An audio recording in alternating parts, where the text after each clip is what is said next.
There's a lot of talk about, oh, New York's dead, New York's not dead, New York's dead, New York's not dead. Do you think New York is dead?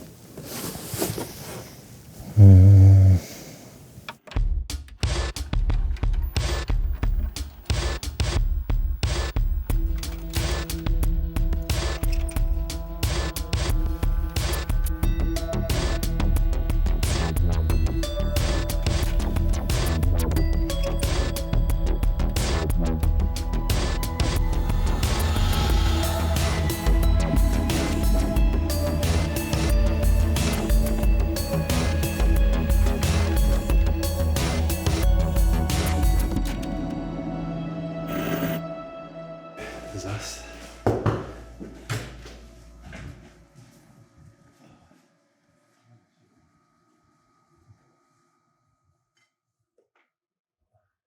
I showed a studio with Xantha and Aviva here in East Williamsburg, Brooklyn. First thing, as soon as I get in here, is throw the all-important timer on the 25 minutes, just so I have like some sort of time frame to work with. But like when that goes off and it's like, oh, 25 minutes, it means like, oh, you got it completely unfocused, you have to go back to it or take a break. Like this is a way of like keeping track of time a little bit.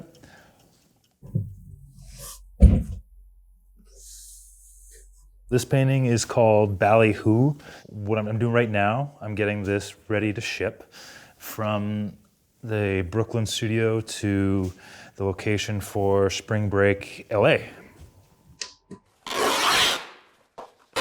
The reason I like visceral sculpture and the reason I like the physical act of making paintings rather than doing something more removed, but that physical ability to move things around and create something kind of gets you in touch with your body and kind of does that mind-body connection thing that we now know is all really fucking important.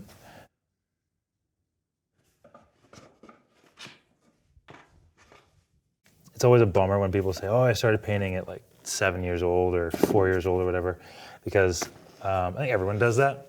I did have a class where I was taking studio art, just all-around studio art, from a teacher named Carol Ep, who was a visiting artist from Saskatoon. She happened to say, hey, if you actually focused on this, you could probably do it.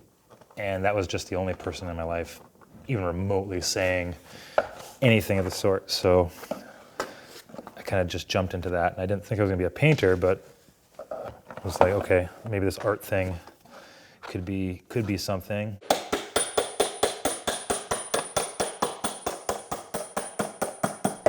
I purposely applied to 2 grad schools and made them like the dream choices only.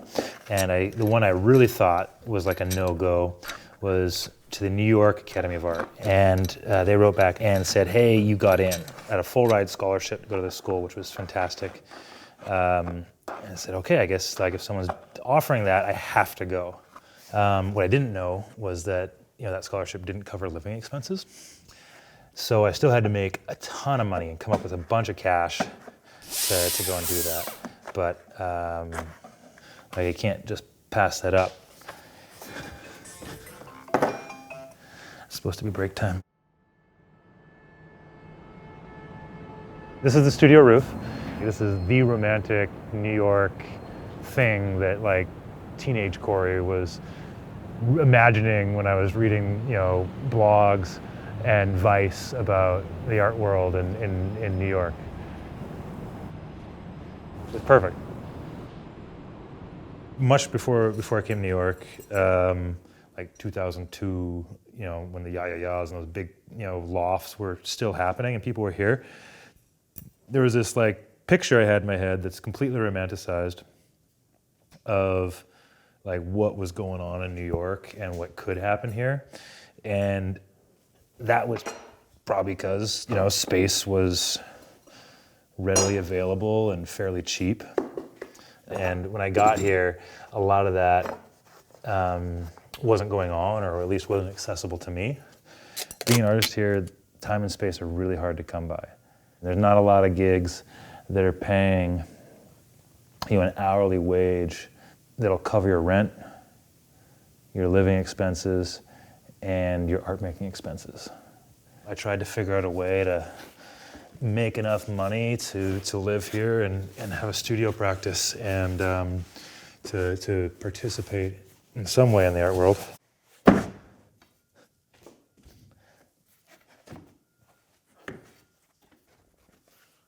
I've been a bartender in New York for probably 10, 12 years. A lot of my time is spent running a bar in Manhattan. And I try and get here for 2.5 days a week. People who are really fucking good at what they do end up in New York City. New York is just the biggest stage, the brightest lights and the biggest megaphone. It's very seductive. Nice. Okay. I'm really fucking worried about how heavy that is, but there's stuff going on every fucking night. Something's happening. There's definitely a cooler party than where you're at. There's definitely more interesting, more ambitious, more relevant work than what you're seeing. It's just not where the fuck you are, and you gotta know where it's happening. You just gotta know more people. And that connective tissue is what makes New York alive. And I think that after the pandemic, that connective tissue got stronger. I think this stuff was all happening before, and it will always happen. But right now, there's a really great opportunity where it's a little more, like things have cracked open a little bit. You can access things more. But yeah, New York's dead. Don't come here.